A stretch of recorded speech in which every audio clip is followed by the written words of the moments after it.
로마서 2장 1절로 16절까지 제가 한 절, 여러분 한 절, 그리고 우리 서로 교독하시고 마지막 절은 우리 함께 읽겠습니다.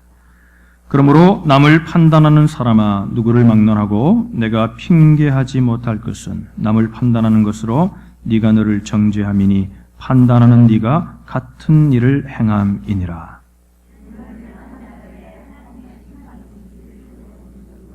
이런 일을 행하는 자를 판단하고도 같은 일을 행하는 사람아 네가 하나님의 심판을 피할 줄로 생각하느냐.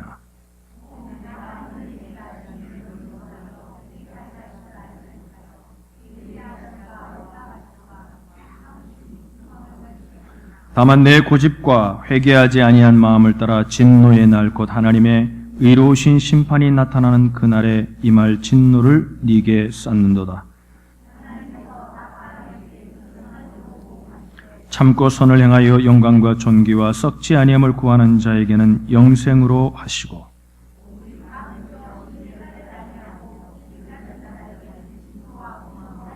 악을 행하는 각 사람의 영에는 환난과 곤고가 있으리니 먼저는 유대인에게요 그리고 헬라인에게며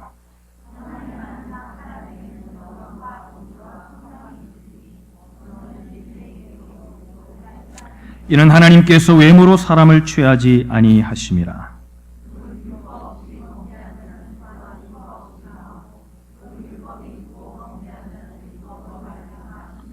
하나님 앞에서는 율법을 듣는 자가 의인이 아니요 오직 율법을 행하는 자라야 의롭다 하심을 얻으리니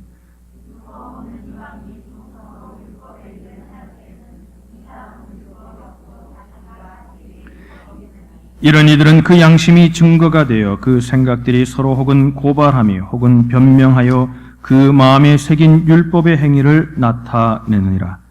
곧 나의 복음에 이른 바와 같이 하나님이 예수 그리스도로 말미암아 사람들의 은밀한 것을 심판하시는 그 날이라. 아멘. 오늘 이 아침에 우리에게 주시는 하나님의 말씀임을 믿습니다. 오늘 본문은 비판하는 사람들에 관한 문제를 오늘 바울 사도는 우리에게 먼저 다루고 있습니다. 여러분 우리가 예수 믿으면 사람을 비판하면 안 되고 사람을 정죄하면 안 된다는 것을 모르는 분이 어디 있겠습니까? 그죠? 그런데도 불구하고 우리가 자꾸 사람들을 비판하고 어떤 것들을 보면 우리가 정죄하고 싶은 마음이 생겨나고 그래서 그 마음을 다스리지 못해서 결국은 입으로 나와서 우리가 남을 비판하는 경우가 종종 우리에게 있습니다. 여러분 왜 우리가 그렇게 비판할까요? 여러분 한번 생각해 보셨습니까? 하지 말아야 되는데 왜 우리가 비판할까요? 상대방이 잘못해서일까요? 물론 상대방의 원인도 조금은 있을 것 같습니다. 그러면 이 세상이 좀 잘못 돌아가고 있어서 그럴까요? 물론 그것도 원인이 될 수 있을 것입니다. 우리가 성도들을 비판하는 이유는 뭘까요? 성도가 성도의 모습을 잃어가서일까요? 그것도 이유일 수 있습니다. 우리가 교회를 비판하는 이유가 뭘까요? 교회가 교회의 모습을 갖추어가지 못하기 때문일까요? 그것도 이유일 수 있습니다. 그러면 우리가 한번 생각해 보십시다. 그러면 우리는 어떻게 하고 있나요? 우리는 다 잘하고 있나요? 그럴 때 우리는 말하기가 참 어렵습니다. 저부터. 그죠? 오늘 본문은 이렇게 말합니다. 그러므로 남을 판단하는 사람아 누구를 막론하고 네가 핑계치 못할 것은 남을 판단하는 것으로 네가 너를 정죄함이니 판단하는 네가 같은 일을 행함이니라. 그러니까 남을 판단하는 그 부메랑이 결국은 부메랑이 자기에게 돌아오는 것처럼 자기에게 돌아오게 된다. 성경이 이렇게 말합니다.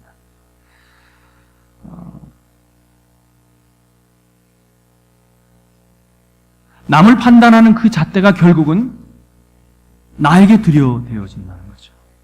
참 두려운 말씀이잖아요. 그죠?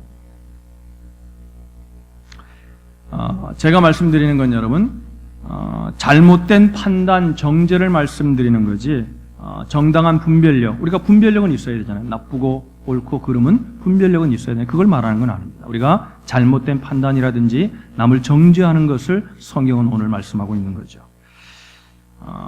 그러면 우리가 판단하면 안 되고 정죄하면 안 되는데 왜 우리가 판단하고 정죄하게 될까요?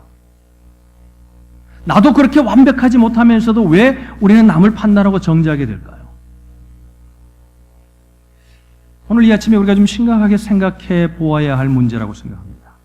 여러 가지로 여러분 우리가 말할 수 있을 것입니다. 그들이 잘못했기 때문이고 뭔가 잘못되었고 뭔가 옳지 않기 때문이다. 맞습니다. 그것이 원인이지만 그러나 정말 그것 때문에 우리가 남을 판단하고 정죄하는 것인가?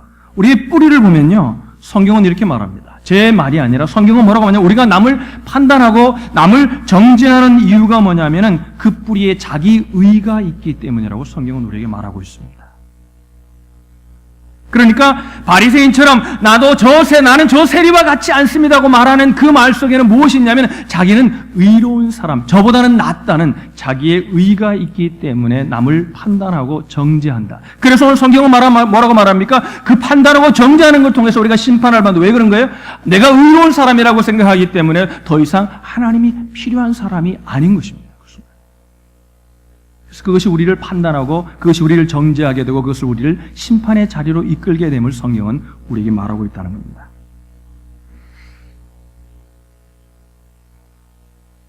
여러분 우리가 한번 이렇게 좀 심각한 문제입니다만 여러분 한번 좀 편안한 마음으로 한번 이렇게 한번 생각해 보세요. 그러나 마음을 좀 모아서 한번 생각해 보세요. 하나님 앞에 내가 의롭다고 말할 수 있는 자가 있을까요?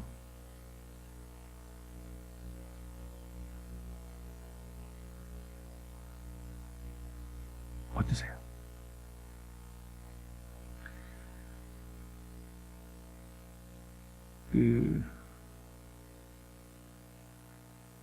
어느 분 글을 썼다. 그런 글을 썼더라고요. 도둑이 잡혔을 때 그 도둑을 가장 정죄하고 그 도둑을 가장 강렬하게 비판하는 사람이 누구냐면 도둑놈이라고 합니다.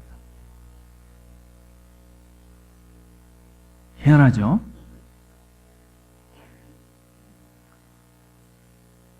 왜 그러냐면 비판하고 공격할 때에 뭐냐면 자신의 연약함을 가릴 수 있는 방법으로 선택하는 인간의 모습이 뭐냐면 적을 공격하는 거예요.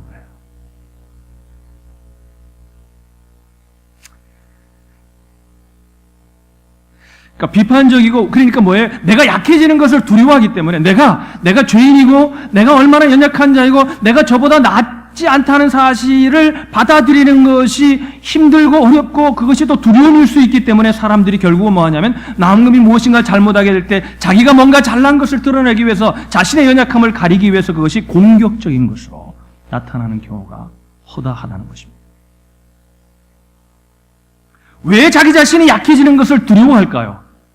왜 자기 자신이 못났다는 것을 인정하기 어려워할까요? 왜 자기 자신이 저 사람보다도 나은 것이 없다는 것을 왜 인정하기 어려울까요? 약해지는 것은 나쁜 것이라는 생각을 가졌기 때문입니다. 근데 성경은 뭐라고 말하냐면 약함이 축복이라는 겁니다. 할렐루야. 할렐루야. 약해짐이 나쁜 것만은 아니라는 겁니다. 여러분 보세요. 집에서도요.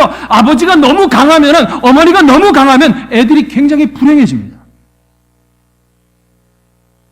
이번 우리 전사님들하고 얘기하면서도 칼리지 키들 얘기하면서 왔는데 엄마 아빠가 너무 그냥 강하게 너무 그냥 애가 혼자니까 너무 막 혼자를 보호하다 보니까 애가 지금 여기와 엄마 아빠를 떨어지니까 완전히 자유를 만나서 그냥 막 방탕한 생활을 하는 겁니다.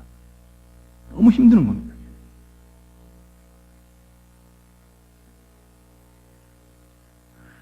강한 아버지는요, 자식들 그 가정만 불행하게 하는 것이 아니라 자신도 불행한 인생을 삽니다. 그죠? 여러분, 약해짐이 나쁜 것 아니에요. 믿는 우리에게는 여러분, 우리 하나님이 계시기에, 좋으신 아버지가 계시기에 약해짐이 축복입니다. 할렐루야. 우리가 연말을 지나면서 이런 생각이 드시죠? 올해도 내가 이러고 지냈구나. 실망되고 자기 자신이 미울 때가 있죠.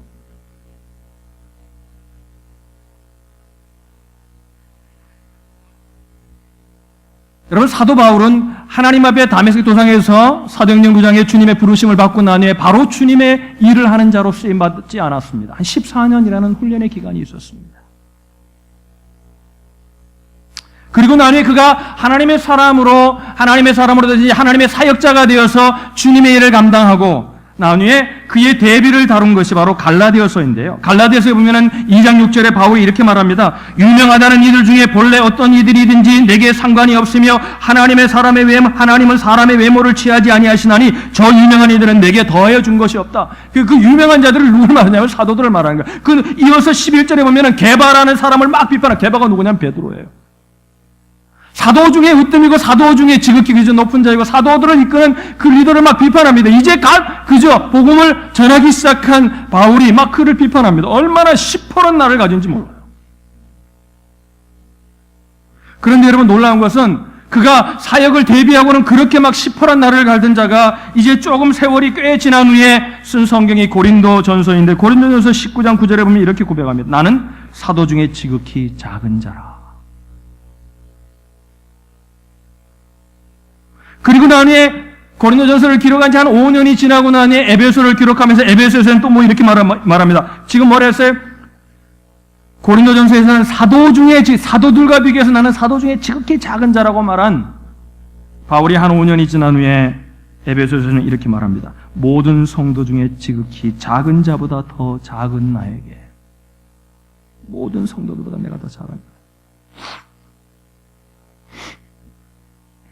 여러분 지금 바울은 이렇게 예의를 차리고 겸손함을 얘기해. 바울은 그런 사람이 아닙니다.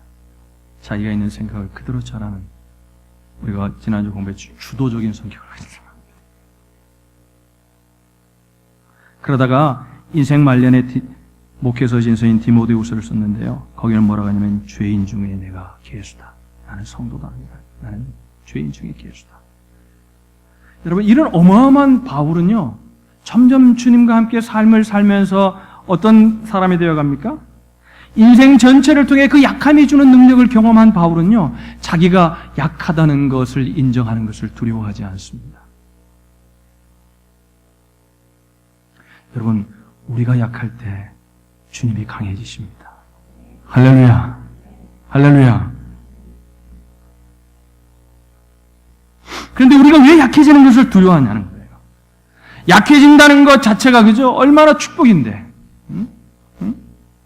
여러분 하나님의 은혜가 어떤 분에게 임하나요? 은혜라는 단어는 은혜는 누가 받는 거예요? 은혜라는 뜻은 뭐예요? 받을 자격이 없는 자에게 주어지는 것이 은혜입니다. 그죠?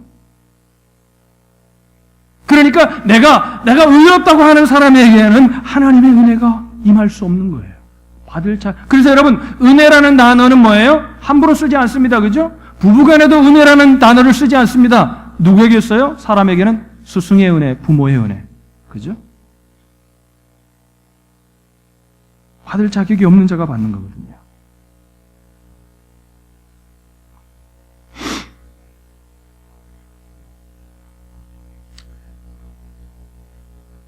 아버지가 약해지니까요 가정이 행복해지더라고요. 제 얘기하는 겁니다.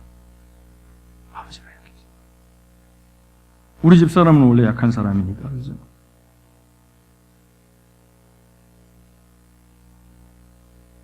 그러면 우리가 자기가 약하다는 것을 부끄러워하지 않고 우리가 살려면 어떠한 모습으로 자기의 의지가 아니라 주님의 은혜를 경험하고 주님의 의를 드러내며 살기 위해서는 어떻게 살아야 할까요? 첫째, 나의 약함을 부끄러워하지 않아야 한다는 것입니다. 따라합시다. 나의 약함을 부끄러워하지 않아야 한다. 로마서 2장 4절에 보면은 본문에 이렇게 말합니다. 혹 내가 하나님의 인자하심이 너를 인도하여 회개케 하심을 알지 못하여 그의 인자하심과 용납하심과 길이 참으심이 풍성함을 멸시하느냐.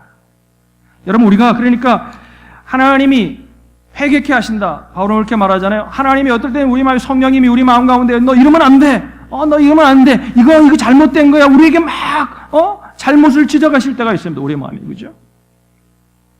왜 그렇게 하실까요? 왜 그렇게 하실까요? 우리를 정죄하기 위해서 그러시는 걸까요?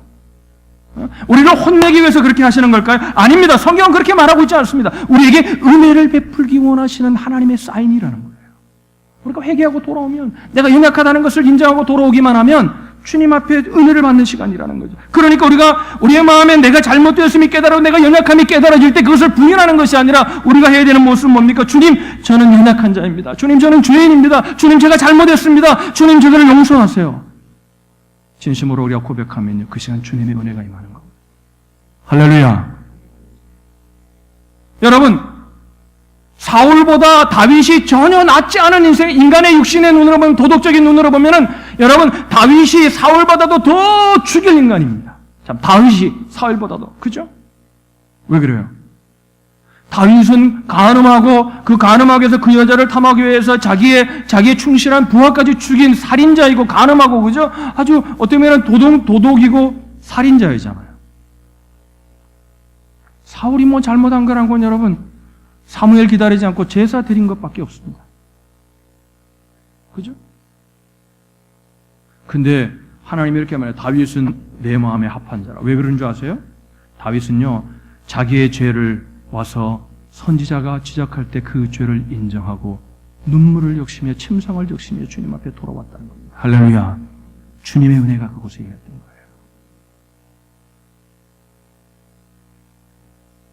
로마서 2장 5절에 오늘 보면 뭐라고 해요? 다만 네 고집과 회개하지 아니한 마음을 따라 진노의 날 곧 하나님의 의로우신 심판이 나타나는 그날에 임할 진노를 위기에 쏟는도다. 그러니까 뭐예요? 네 고집과 하나님이 자꾸 성령이 깨달아줘서 네가 연약하고 이러면 안 된다고 깨달아주는데 그 약함을 인정하지 아니하며 그리고 나중에 그것이 공격적으로 나타나는 남을 비판하는 시각으로 나타나기 시작하면 결국 어떻게 된다는 거예요? 진노의 날에 하나님의 의로우신 심판이 나타나는 그날에 임할 진노를 이게 무슨 말이에요? 우리가 그러면 심판받으라는 거예요? 그 말이 아니죠.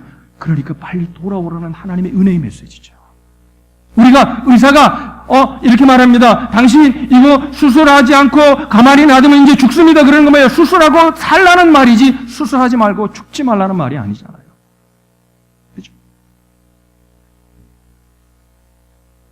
여러분, 인생을 살 때도 그렇더라고요. 하나님 앞에서뿐만 아니라요, 사람들과의 관계 속에서도 늘 그냥 이렇게 살면 나는 안 돼, 나는 약해. 이렇게 살면 늘 옆에 사람이 힘들지만, 그래도 자신의 부족함을 이렇게 드러내고 자신의 부족함을 그냥 좀 이렇게 받아들이고 자신을 용납할 수 있는 삶을 살면요, 사람들과의 관계도 좋아지는 것 같아요. 여러분, 혹시 결혼하기 원하는 처녀들이 있으세요? 제 오늘 아침에 중요한 어드바이스를 드립니다. 자매들이 조금은 부족해 보여야 형제들이 사랑해주고 싶어요. 너무 잘나면요, 옆에 가기 힘들어요. 여러분, 조금은 연약해지시길 바랍니다. 그러면 빨리 하나님이 보내주신 왕자를 만날 수 있습니다. 자꾸 뭔가를 숨기려고 해요. 포커페이스를 가지고요, 지금 뭘 들었는데도 들지 않은 것처럼. 여러분, 막 강한 사람들 있죠? 그 강한 사람들이 의외로 약해요.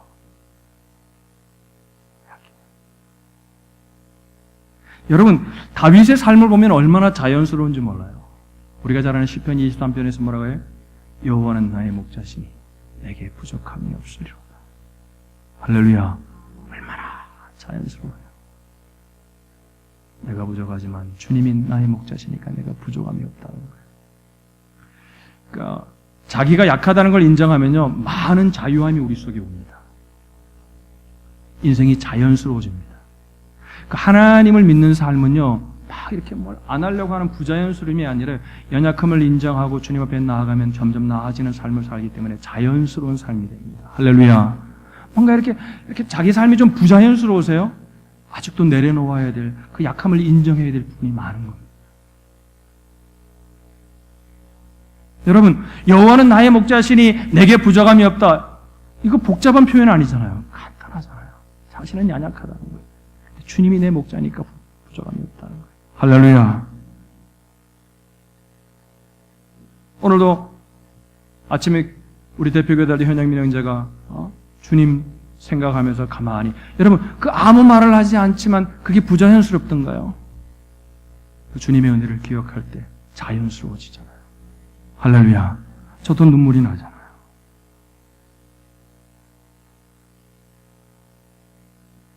하나님의 은혜에 감격해가지고 말문이 막히고 눈물을 흘리고 어떤 데는 앞뒤 문장도 맞지 않아요. 그런데 뭐예요? 기도에 마음이 함께하는 겁니다. 할렐루야. 근데 어떤 사람은 수가 많지만 그 기도에는 마음이 가지 않는 기도도 있어요. 그죠? 어느 목사님의 책에서 보니까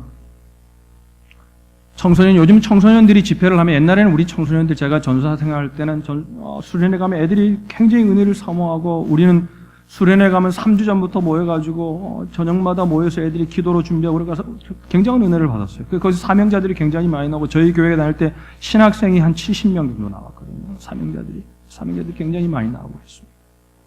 그 은혜를 넘어서 요즘은 그런데요, 얘기를 들으니까, 청년 사역을 하는 우리 사역자들의 얘기를 들으니까 한국도 청소년 애들이 수련회 가면 놀라 그러지 기도를 안 한대요. 그런데 그 어떤 강사를 불러왔는데, 이름도 없는 강사인데 큰 기대 없이 그냥 애들 수련회 가야 되니까 간다 이러고 간 것 같아요. 갔는데 그 강사가 와서 설교를 하는데 무슨 말인지 못 알아듣는다는 거예요. 앉아가지고 사역자들은, 선생님들은 은혜를 받지 못하는데 애들은 눈물을 흘리고 콧물을 흘리고 은혜의 도가니로 들어가더라는 거예요. 뭔 말인지 못 알아듣는 말을 하더라는 거예요. 그런데 애들한테 말할 때 진심이 느껴지는 거예요, 애들한테는. 여러분, 말이 은혜가 아니라요. 그러면서 이런 얘기를 할 때 애들이 막 운다는 거예요. 하나님이 너희들을 너무나 사랑하시는데 내가 그 하나님의 사랑을 전해야 되는데 내가 능력이 없다. 그래서 마음이 너무나 안타까워서 우는 거예요. 우는데 애들이 다 우는 거예요. 하나님의 은혜가 임하는 거예요. 할렐루야. 약함을 부끄러워하지 않으시기를 바랍니다. 여러분, 우리 인생 가운데 약하지 않을 때가 언제 있던가요? 어렸을 때는 엄마 없이 못 삽니다. 아빠 없이 못 삽니다. 그죠? 사춘기가 되면은 덩치는 크지만은요, 여러분, 정서적인 문제가 있습니다. 그죠? 20대는 있을 건 다 있는데 돈이 없습니다. 그죠? 30대는 좀 뛰려고 하는데 말단이라 가지고 꼼짝을 못 합니다. 그죠? 아직. 갓 결혼하고 이제 힘듭니다. 40대 가면 좀 호령하려고 하는데 저처럼 노안이라 가지고 이게 잘 안 보입니다. 50대가 되면 힘이 없어집니다. 60대가 되면요, 움직이는 것도 귀찮아져요. 잘 보세요. 태어나서 죽을 때까지 인생에서 약하지 않을 때가 없어요. 다 약해요. 약함의 종류가 다르고 약함의 모습이 다를 뿐이에요. 어떤 분들 보면 이러고 그냥 걸을 때도요, 약한 거 보이지 않으려고 탁탁 이렇게 걷는 분들, 그런 보면 제가 기도 많이 합니다. 그런 분에서 정말 지금 힘들기 때문에 그러는 거예요. 여러분, 약하지 않을 때가 언제 있어? 한번 생각해 보세요. 내가 약하지 않을 때가 언제 있었어요?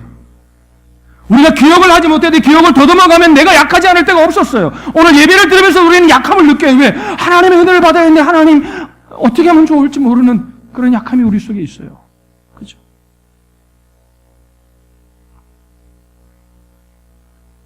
그럴 때 이렇게 고백하면 돼요. 주님, 저는 주님 없이 못 삽니다. 저는 부족합니다. 하나님 은혜를 부어주세요. 그렇게 고백하는 저와 여러분들이 되시기를 바랍니다. 연말이 되어서 올 한 해도 내가 이러고 또 멍청하게 지냈구나, 그런 정죄의식에 빠져있지 마시고, 그럴 때 주님, 내가 이렇게 살았습니다. 약합니다. 주님, 나를 불쌍히 여겨주세요. 그럴 때 주님의 은혜가 있을 줄로 믿습니다.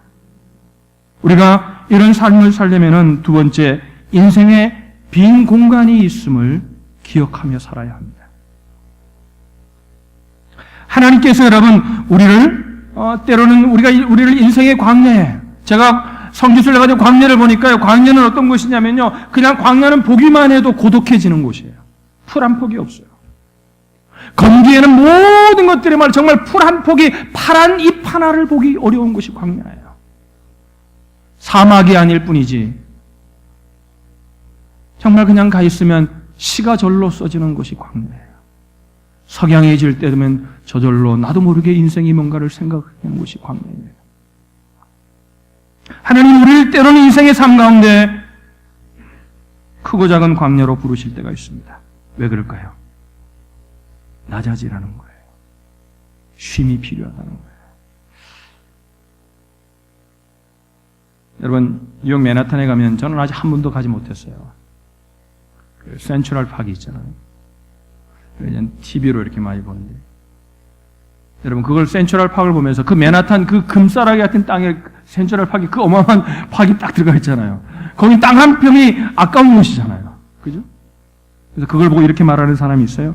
아니 이 중요한 곳에 이 땅이 귀한 곳에 왜 이 파크를 놔도 이걸 허물고 여기다가 뭘 짓고 뭘 써야지 이렇게 말하는 사람이 있어요. 그 사람 정신이 이상한 사람이에요. 그렇게 말하는 사람 거의 없습니다. 그것을 볼 때 힘을 얻습니다. 그곳에 가서 많은 뉴욕의 뉴요커들이 아침에 산보도 하고 애들과 함께 나가서 힘을 얻습니다. 너무나 좋은 것입니다. 우리 인생에도 그런 쓸모없는 것 같은 그런 시간을 낭비하는 것 같은 그런 빈 공간이 우리 삶 속에 들어설 때가 있다는 겁니다. 그럴 때 여러분 그것을 두려워하거나 그것을 부정하지 마시길 바랍니다. 받아들일 수 있기를 바랍니다. 안식일이 뭐 하는 날이에요? 인생의 공간을 두는 것입니다. 계속 일만 하는 것이 아니라 하나님을 생각할 수 있는 인생의 공간을 두는 것입니다. 물론 일주일 내내 주님을 생각하며 살아야 되지만 그러지 못하게 다시 한 주간 그렇게 살려고 인생의 공간을 두는 것입니다. 오늘 청년애들이 많이 안 나왔어요. 그죠? 이제 파이널이거든요. 시험에 시험 등급에. 이게 빈 공간이 있어야 되는데. 그죠? 우리 영상 하나를 좀 보도록 하겠습니다.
우리가 잘 아는 운명이라는 베토벤의 곡이죠. 그죠?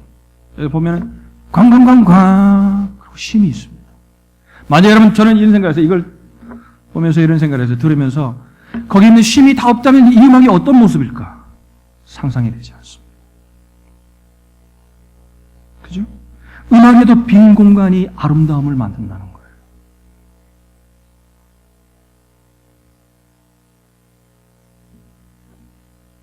자기 의의에 사로잡힌 사람은 뭔가 행동하면서 그 쉬는 공간을 용납하지 못합니다. 인생의 광야를 용납하지 못합니다. 어려움을 용납하지 못합니다. 빨리 그것을 극복해야 되는 것만 생각하고 그것을 극복하는 데만 시간을 쓰려고 합니다.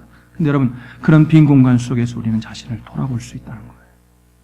그때는 좀 손을 놔야 돼요. 할렐루야.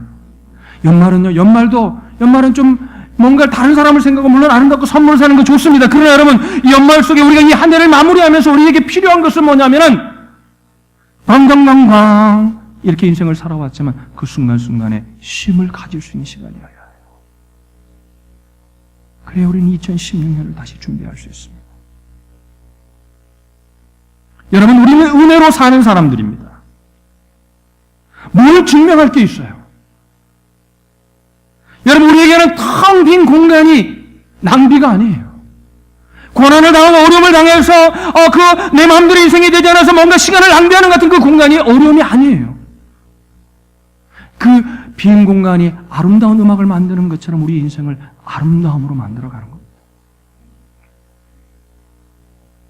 많은 분들이 뭔가를 이루고 자신의 가치를 이루고 이 연말을 맞이하면서 왜 여러분들 우리의 마음이 공허해지는 걸까요? 뭔가를 이루지 못하는, 뭔가에 우리는 평가받았느라는 생각 속에 갇혀있는 거예요. 여러분 그러지 마세요.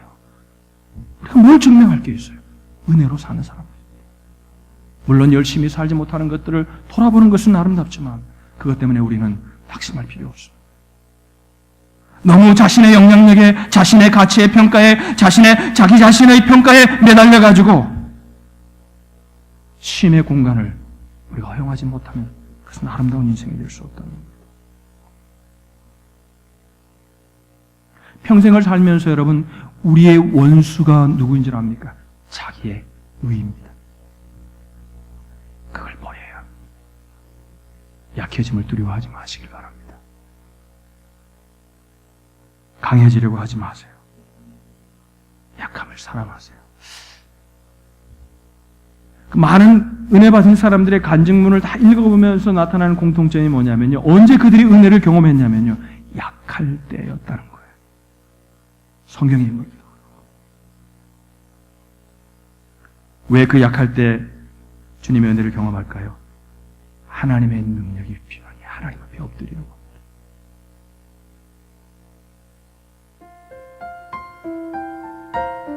내 약함이 축복이다.